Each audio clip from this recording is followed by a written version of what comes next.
Moi, je me suis donné un titre qui était hergéologue, avec un clin d'œil évidemment et des gros guillemets. Ma passion m'a conduit à me pencher sur l'œuvre et la vie d'Hergé, et j'ai toujours eu envie de partager aussi mes découvertes. Et donc ce livre, c'est un exact reflet de ce que j'ai toujours eu envie de faire, de ce que j'ai essayé de faire dans la plupart de mes ouvrages. Mais ici, j'ai la chance d'avoir une version d'origine d'un récit connu, qui est les 7 boules de cristal. Mais version d'origine, ça veut dire qu'il y a des différences par rapport à l'album qu'on connaît, beaucoup de différences, et qu'il y a des commentaires à faire. Et comme les 3 strips d'Hergé se mettent sur la page de droite, la page de gauche m'est réservée à mes commentaires et à mes illustrations.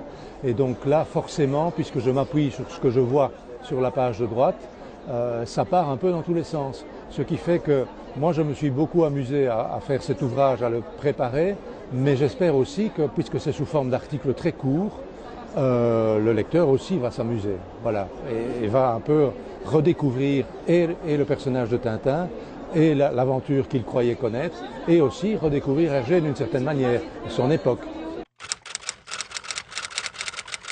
Pour moi, ce sera une redécouverte. J'essaye de... Bon, moi j'ai évolué évidemment là-dedans, j'ai une connaissance assez rare de l'œuvre, mais j'essaye de me mettre à la place du lecteur qui ne sait pas tout ce que je sais.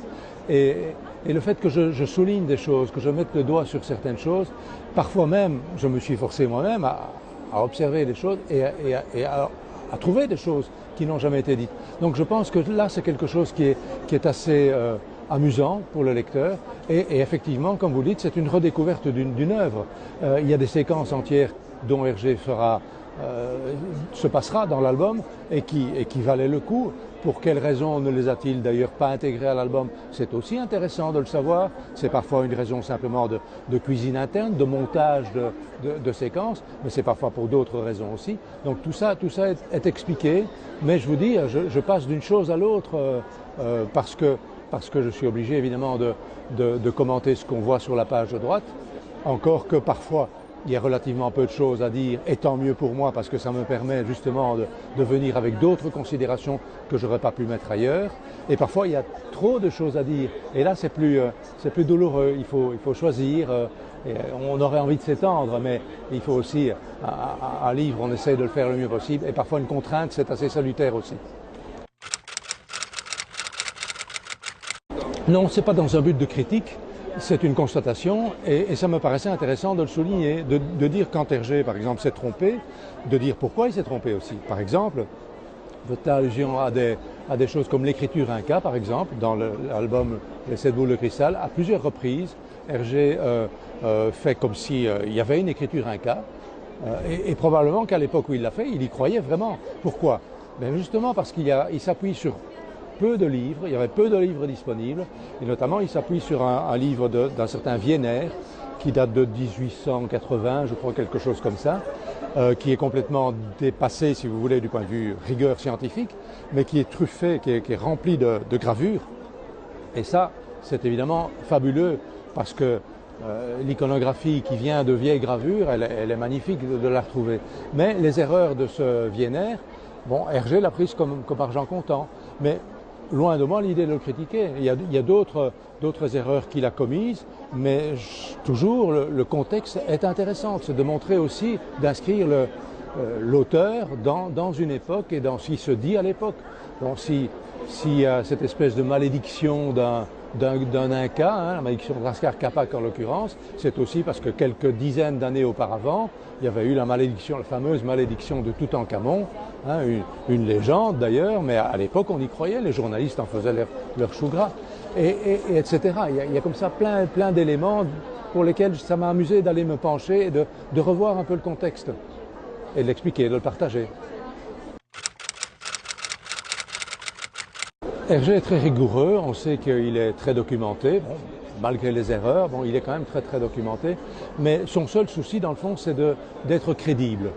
Et donc il a besoin d'un certain nombre d'éléments, ici en l'occurrence des éléments sur les Incas, mais c'est pas son problème dans le fond que ce soit des éléments puisés dans les civilisations Incas ou pré-Incas, ni que ce soit des civilisations du nord ou du sud de l'empire un cas qui était quand même, il faisait quand même 4000 km du nord au sud.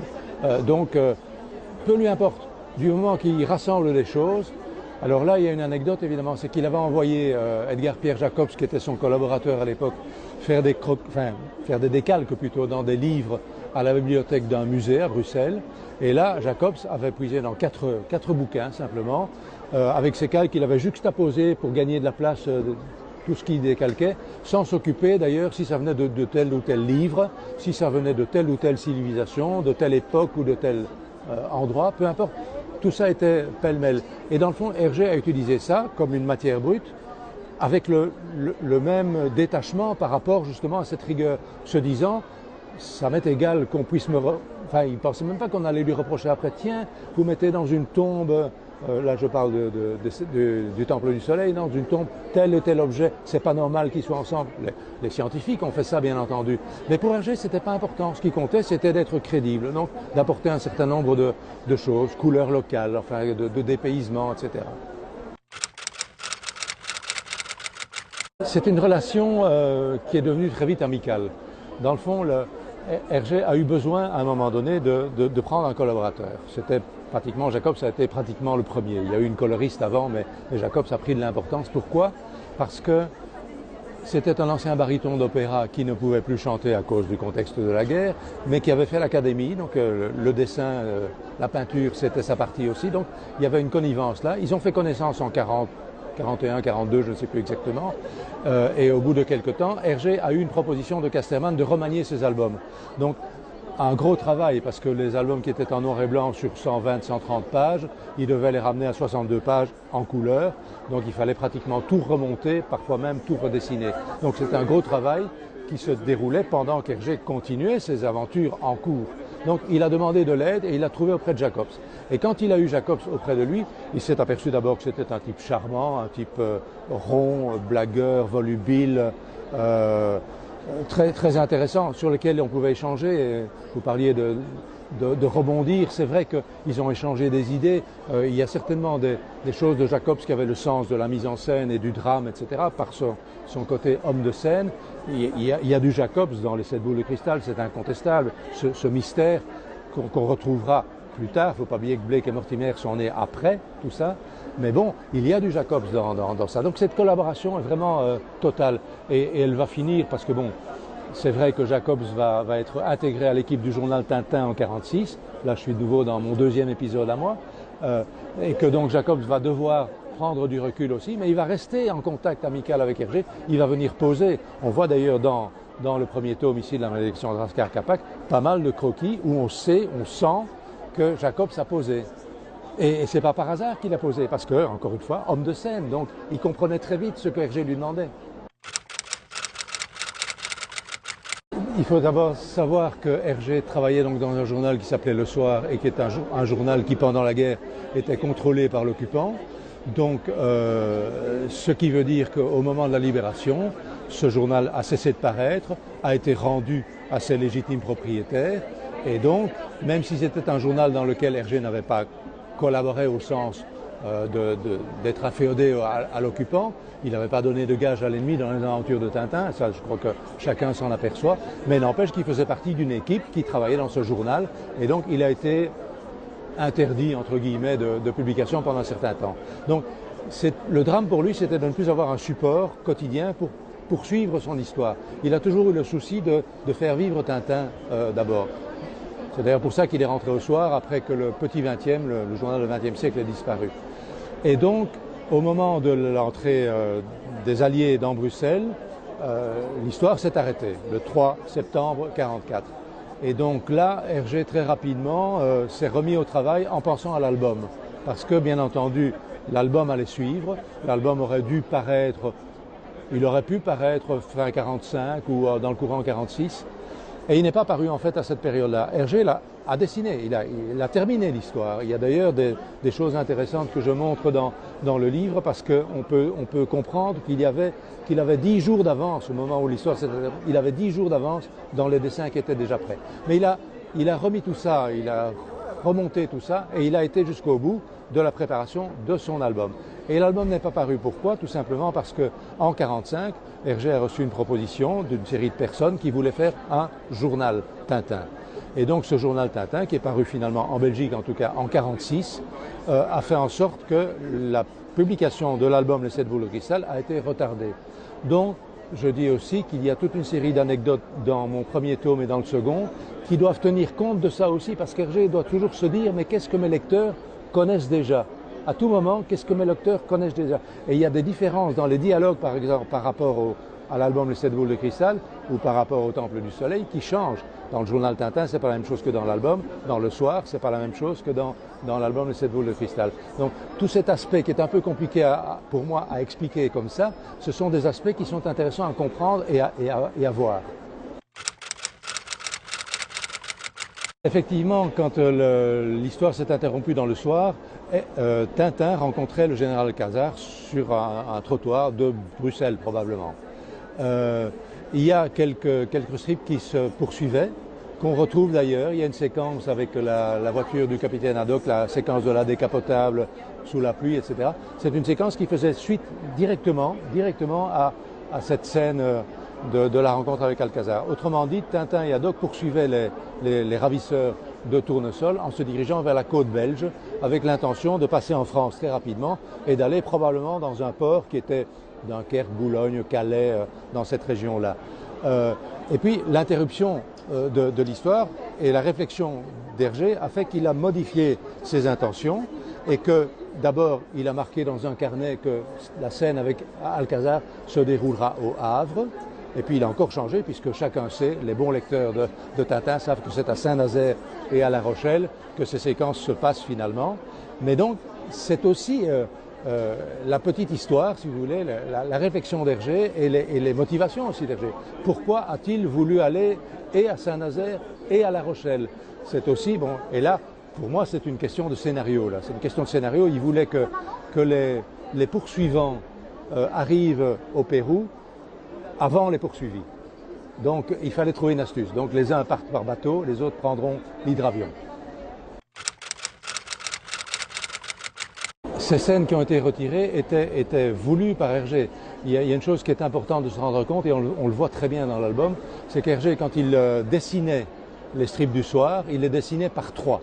Et que la matière qui est contenue dans 3 strips, c'est la matière exacte qu'il veut mettre dans une planche du futur album. Donc il y a un système là de découpe possible pour remettre les choses bien en ordre. Mais donc ça veut dire que la matière, les scènes, par exemple il y a des scènes dans le musical, burlesque effectivement, Hergé aurait pu les garder, ça faisait vraiment une belle page pour l'album Casterman. Ce qui s'est passé aussi, c'est que malgré le fait qu'il ait prévu ce montage facile sans devoir retravailler le dessin, sans devoir ajouter du décor, etc., il ne s'y est pas tenu. Il aurait pu, pour gagner du temps, il aurait pu se tenir à ça. Mais il était tellement méticuleux que quand il faisait l'album, il avait envie parfois de mettre une grande image. Donc s'il met une grande image, ça veut dire qu'il décale des choses. Et de fil en aiguille, comme ça, parfois il a dû renoncer à des séquences. Ce sont, c'est vrai, des séquences qui sont relativement accessoires. On peut s'en passer, mais ça nous donne aujourd'hui le plaisir de les redécouvrir. Mais elles auraient pu très bien s'y inscrire. Et je prends d'ailleurs un malin plaisir à quelques endroits dans mon livre de montrer les planches qu'on aurait pu avoir. Par exemple, dans le parc de la Villa Bergamote, il y a Haddock qui se fait prendre dans un piège à loup. Cette mise en page tombe tip-top, elle est vraiment impeccable et on aurait pu avoir, et je dirais même plus, comme disaient les Dupont, c'est que les points d'orgue, les suspens, auraient toujours été exactement bien placés, alors que dans l'album, à cause des décalages parfois, il y a une surprise qui vient en plein milieu d'une page. Vous voyez? Bon, ça on peut le critiquer, mais Hergé l'a accepté, c'est lui le maître après tout, il l'a voulu comme ça. Mais c'est vrai qu'à cette époque-là, dans le journal Le Soir, comme il travaillait en strip quotidien, il y avait des suspens pratiquement dans chaque strip. Chaque jour, il voulait que le lecteur attende la suite. Donc ça a été une excellente leçon pour lui de montage. Ce sera le même genre de livre, c'est-à-dire que j'ai d'ailleurs fait les deux dans la foulée l'un de l'autre. Il y a une chose qui m'a beaucoup séduit, c'est que les dessins des 3 strips du soir donnent une planche à l'italienne. Et que le journal Tintin, quand il a donc publié Le Temple du Soleil, c'est aussi la double page centrale du journal, c'est-à-dire à l'italienne aussi. pages qui vont être très fort remaniées aussi. Donc là aussi, il y a ce côté cuisine, remontage qui sera intéressant de souligner. Mais donc, le contenu pour moi, la matière pour moi, est de la même richesse et de la même variété. Tout ce qui est civilisation inca, les sources documentaires, etc. sont là. Les commentaires aussi, il y a des choses très très drôles sur différents éléments, sur les lamas. Est-ce que les lamas sont plausibles à Lima?